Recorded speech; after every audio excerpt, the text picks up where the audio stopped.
All right, welcome back today, guys. We're going to be working on Chapter 8, Lesson 1.4, How Can I Display Variability? So we're going to be introducing box plots and interquartile range. So if you guys read along with me, get your facts first, and then you can distort them as much as you please. This is a quote from Mark Twain, a famous American writer and humorist. He also said facts are stubborn, but statistics are more pliable. What do you think he meant? Much of what you learn and interpret about different sets of data is based on how it is presented. In this lesson, you will use several mathematical tools to look at data in different ways. As you work, use these questions to help focus your discussions with your team. What can we conclude based on this representation? What cannot be concluded based on this representation? And how are the representations related? So our first core problem for the day, 8-44 on climate change. Is the planet getting hotter? Experts look at the temperature of the air in the oceans, the kinds of molecules in the atmosphere, and many other kinds of data to try to determine how the Earth is changing. However, sometimes the same data can lead to different conclusions because of how the data is represented. So this question is going to be a little bit different today because we are not in class to split this up. So Ms. Lambs and I are going to model the first part of this question, and you guys are going to go and try the second part on your own. So it says your teacher will provide you with temperature data from November 1st, 1975, and from November 1st, 2000. To make sense of this data, you will first need to organize it in a useful way. So one of the strategies we've been working on has been a histogram. Remember, a histogram is a type of bar graph where we organize data based in bins. So these bin sizes are 10 apart, so 0 to 10, 10 to 20, etc. And the frequency is the number of times that we see that grouping of temperature. So we're going to go ahead and present to you guys the data from 1975 and from 2000. And we're going to go ahead and pause the video, give you guys a few minutes to go ahead and set up this histogram on your own paper for 1975. And then we're going to go ahead and walk you guys through 1975. So this is our starting point here, our frequency and temperature. And again, these are the bin sizes 0 to 10, 10 to 20, 20 to 30. So if we go ahead and skip ahead to our data,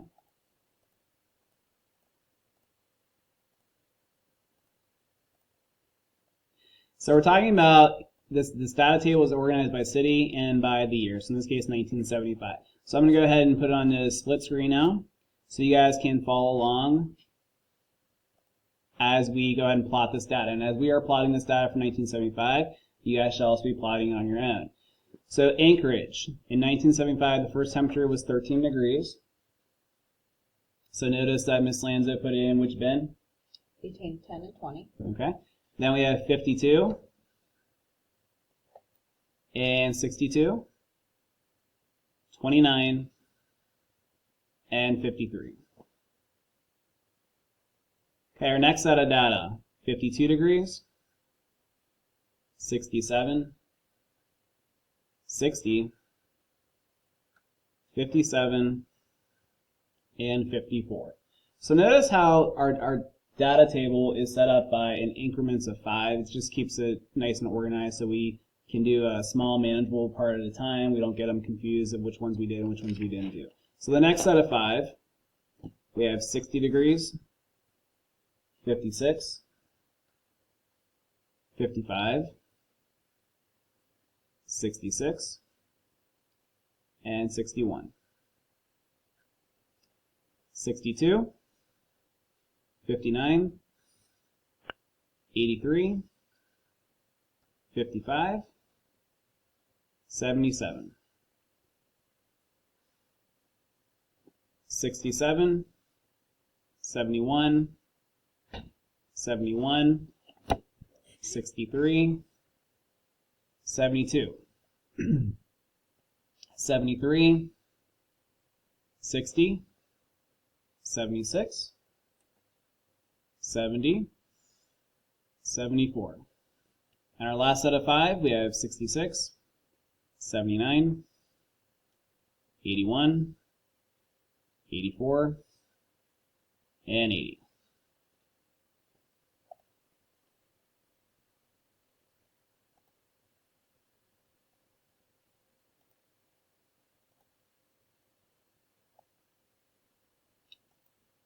All right, guys. So now that we've made our histogram, go ahead and take a few seconds. Make sure that you have the same amount of dots, or as high as your bar goes. So I like to label up it. So 1, 1, 1, 2, 3, 4, 9, 11, 9, and 4. So one of the reasons you might want to number these too is because when you guys count them up, that make sure you guys record all the data that you guys are supposed to have. Also, taking a look at the bins. So if you, for example, if you have 60 as one of your set pieces of data, you want to make sure that you don't put it in the bin from 50 to 60, because that actually gets cut off from 50 to 59. Correct, Mr. Baldwin? That's correct. And then, so when you have 60, you have to make sure you put it in the bin 60 to 70, or 60 to 69, that bin. All right, so hopefully you guys follow along. Hopefully there are no questions. We've been working in histogram since the beginning of the school year. So the second part of question 44 has you guys doing the same histogram, but now you guys are going to use data from the year 2000. So we're going to go ahead and go back to our data. All right, and we just did 1975. So we're going to go ahead and zoom back out so you guys can see the data from the year 2000. We're going to pause your video and go ahead and create a second histogram with that data. So we just noticed we didn't have it on full screen for the camera here, so go ahead and take another minute or two. Check out the histogram that we created here. Again, histogram is a type of bar graph, so we would go and actually draw in the bars to represent the bars. Remember, bars are connected.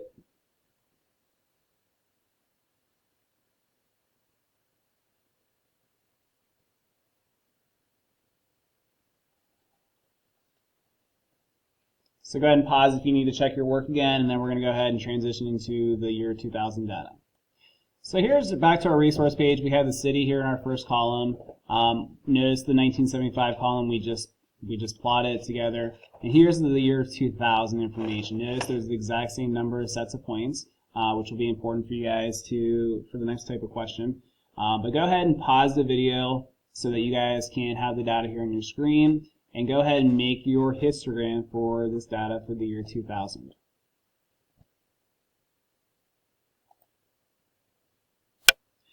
All right, so now that you guys have had the chance to go ahead and make your own histogram for the year 2000, if you guys can see, we have a comparison of 1975 and the year 2000 side by side. You guys should now have both histograms as well. So go ahead and again double check your histogram to the one that Ms. Lanzo has created here for you guys. Notice again, she did put the numbers above each bar just to kind of solidify the quantitatively the numbers that are in each bin size. So for question C, for question C, it says how many cities were measured for this study. So if we go back to our histograms, think about how we would use this information up here to determine the number of sets of data or the number of cities that were measured for this study. And this is why I like to put the numbers up top, because it gives you a quick, accurate amount of how many people, how many cities were measured. So go ahead and take a minute to count. And you should have got, that's right, 35. 35. So if I didn't go ahead and count these up previously, we can think about that. Remember, each dot here, or in this case every X over here, represented one set of data. So this dot here represented one city, this dot represented another city. This column here, this bar represents 9 different cities. Okay, so again, each one of those dots or each of these X's here represented one set of data, in this case, each city that was measured. So going back to question D, it says to describe the spread and shape of each of the histograms that you have created. Which measure of central tendency would you choose to describe the typical temperature for each year and justify your choice? So remember those central tendencies, what we talked about in an earlier lesson was mean or median. So which of those two would best represent the data given here? And the shape is exactly what it sounds like. It's how, if you think about a square or a circle and you were to describe that shape, how do you see this, the shape of that data portrayed? So again, we're going to go ahead and take a minute, go ahead and write down your thoughts about the shape and spread of the data for 1975 and the year 2000, and then we'll go ahead and review with you guys. So if we look at 1975 here, and we were to describe the shape and the spread of this data, you guys may not have the exact same responses, but you guys are welcome to go ahead and add to yours.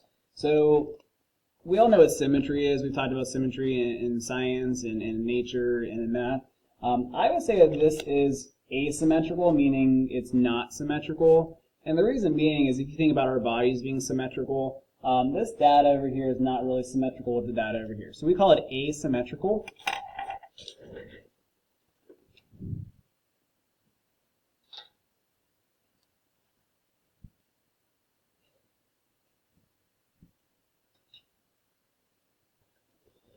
And the prefix A again means, you know, without or no. So we're going to say that this is asymmetrical.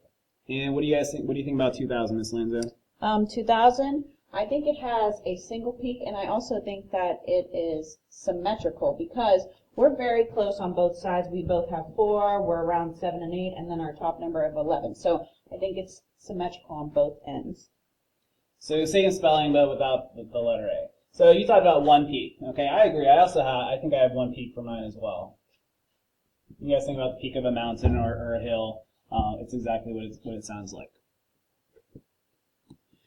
So the second question said, what would you guys use to talk about the spread of our data? So in 1975, because it was asymmetrical, and we talked about mean or median being a good gauge for this, I'm going to say that we should use the median. So remember, the median is the middle number, or the middle of our set of data, and because we have 35 sets of data, we are going to find one value there in the middle. And again, remember, we use the median to determine for our data when something is asymmetrical or when there are outliers. Looking at the year 2000, I think that we can either use the mean or the median at this point because it is symmetrical. So we can find the middle number, or we can go ahead and find the average since we don't have any outliers. All right, good job. So as we move on to question 45, it says, look at the graphs of the temperatures the class created, that we created together. According to these histograms, what can you say about the temperatures on November 1st in 1975 and in the year 2000? Do the graphs show that one date was warmer than the other? Or are the temperatures basically the same? Be prepared to share your reasoning. So again, we're going to go ahead and pause the video, give you guys a chance to go ahead and look at your two histograms from 1975 and the year 2000, and talk about which days, or what you guys can say about those temperatures.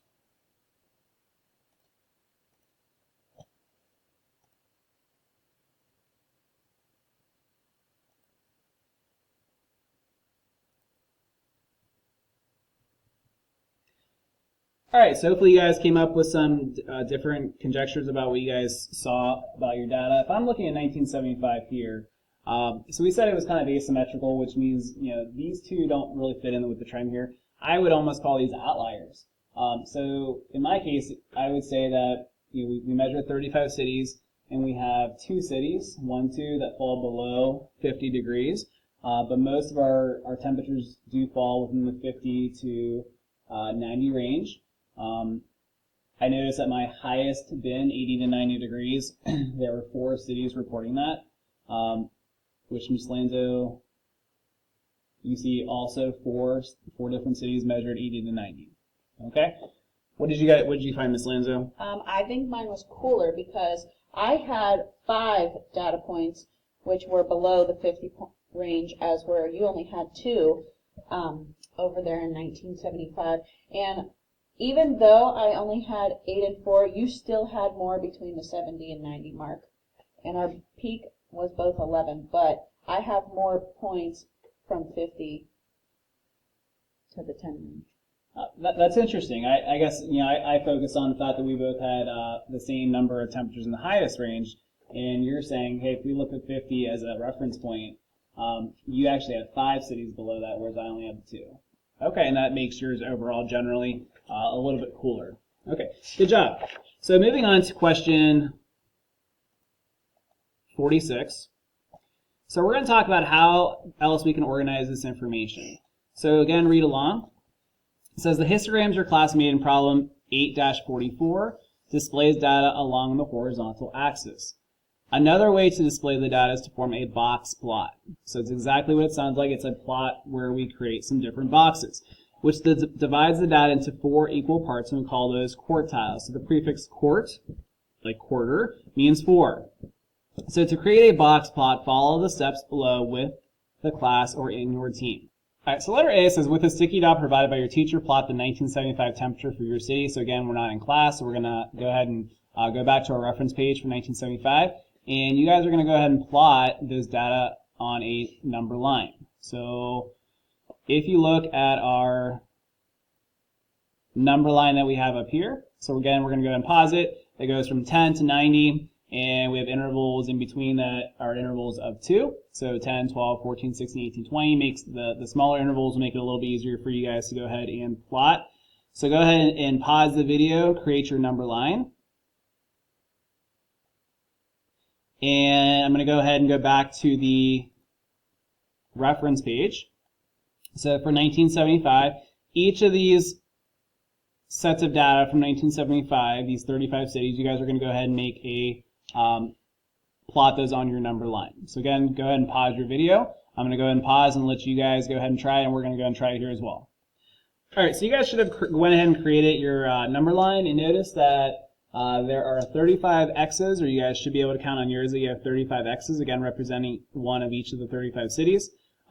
Notice that some of the X's are stacked, okay, and that just means that there was more than one set of data for that temperature. So going back to question B, it says, what is the median temperature for 1975? After you find the median temperature, we need to place a vertical line that's up and down, marking this position above the number line on your resource page. So if you guys remember finding the median is your middle value, and we talked to you guys about crossing the numbers out before. We're going to go ahead and Ms. Lanz is going to take the high end, I'm going to take the low end. So my lowest point here is looks to be 13, so I'm going to circle that, and she's going to circle the highest point. My next point here would be that X, so she crossed that. We're going to meet here in the middle. So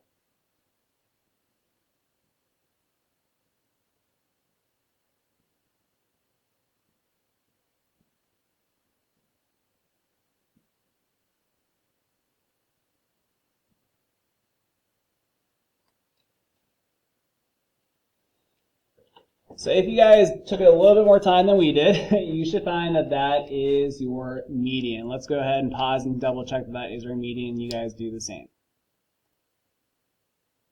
So if we go ahead and count up the number of X's that we have circled over here, we find that there's 17 on this side. Ms. Lanza also circled 17 on that side. And the number 63, the temperature for 63 was exactly the middle, which is the median value. So notice Ms. Lanza went ahead and drew her vertical line there to represent the median. Let's go ahead and label it as the median. Okay. By the line. So when we look at this box plot that we're creating, the median is always the halfway point, meaning half of our data is to the left of it and the other half of the data is to the right of it. So question C says, how far does the data extend from the median? That is, what are the minimum and maximum temperatures in 1975? Again, place vertical lines marking these positions. So the minimum value is the smallest value. Okay, so our minimum value right here, again, I'm going to go ahead and label it as minimum, and that is 13. And then our maximum number, which is right here, and I'll label it maximum, and that would be 84.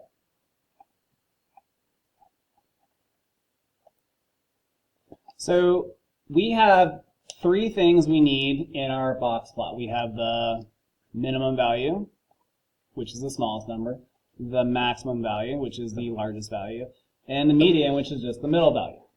Okay, so that should all be a review for us so far. So moving on to letter D, It says the median splits the data into two sets, those that come before it and those that come after it, when the data is ordered from least to greatest. Like it is on the number line. Find the median of the lower set. This is called the first quartile, and mark the first quartile with another vertical line.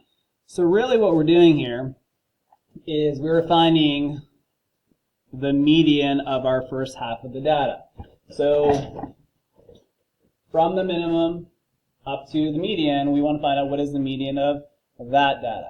And we don't include the median itself.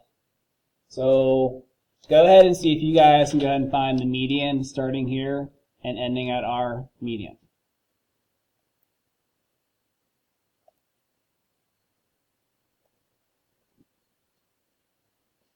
All right, so then we went ahead and found the median of our set of data from the median of our normal set of data, our lower end.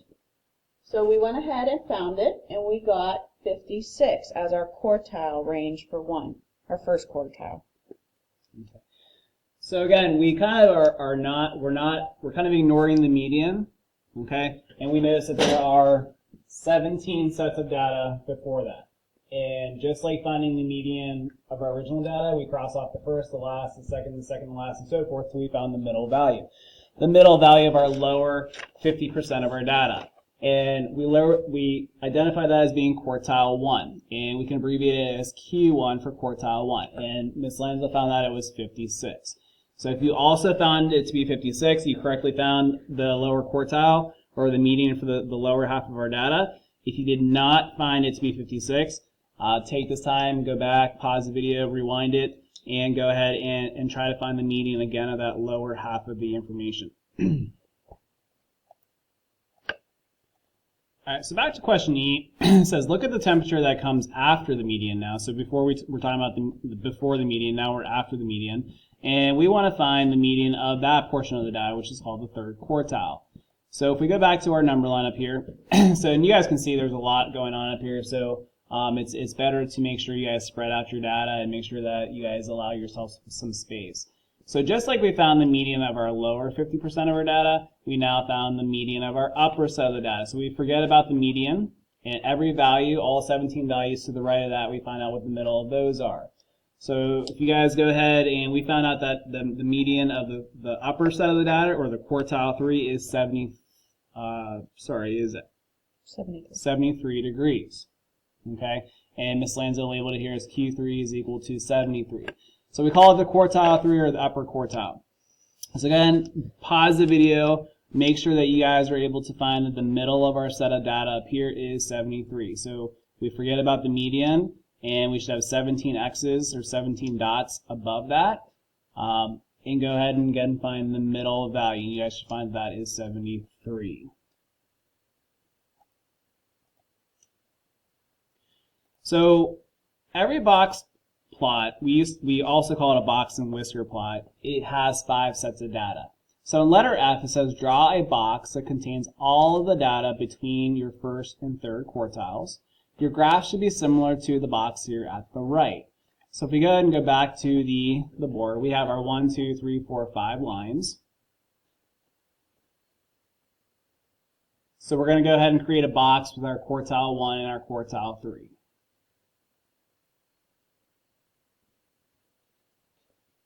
Okay, and we're also going to go ahead and extend our minimum to quartile 1. Notice you start with the line in the center of the box and connect to the center of the line. Center of the box to the center of the line. So each of these segments here represents a certain percentage of our data.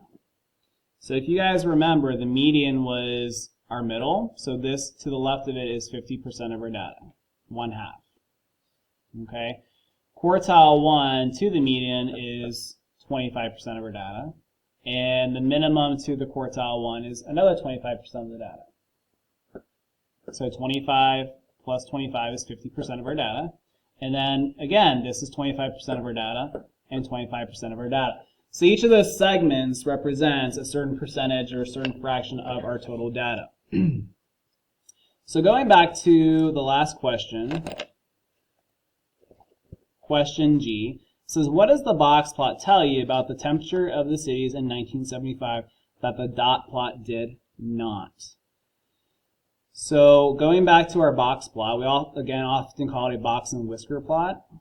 Okay, so what does this tell you? So again, pause the video, take a minute, and see what do you think you guys can tell from this plot. Okay, so as we are looking at our box plot here, it's pretty easy to go ahead and pick up quickly our minimum number, our maximum number, and our median. What also we could find out is where the spread of the data was. So from 13 to 84, our spread was mostly between the 56 and the 73. And as we compare it to the histogram, we can see that our spread was in the middle from 50 to roughly 80, which 56 through 73. We can also tell that our minimum value down here fell somewhere between 10 and 20, and we verify that in our box plot as our was actually 13. And we can tell that our maximum value is somewhere in the 80 to 90 range here, okay, because of our histogram. And we found out that our maximum was actually 84. So the box plot actually does help us too with finding some exact values instead of just where they fall in a certain bin size. Great job today, and we'll see you tomorrow.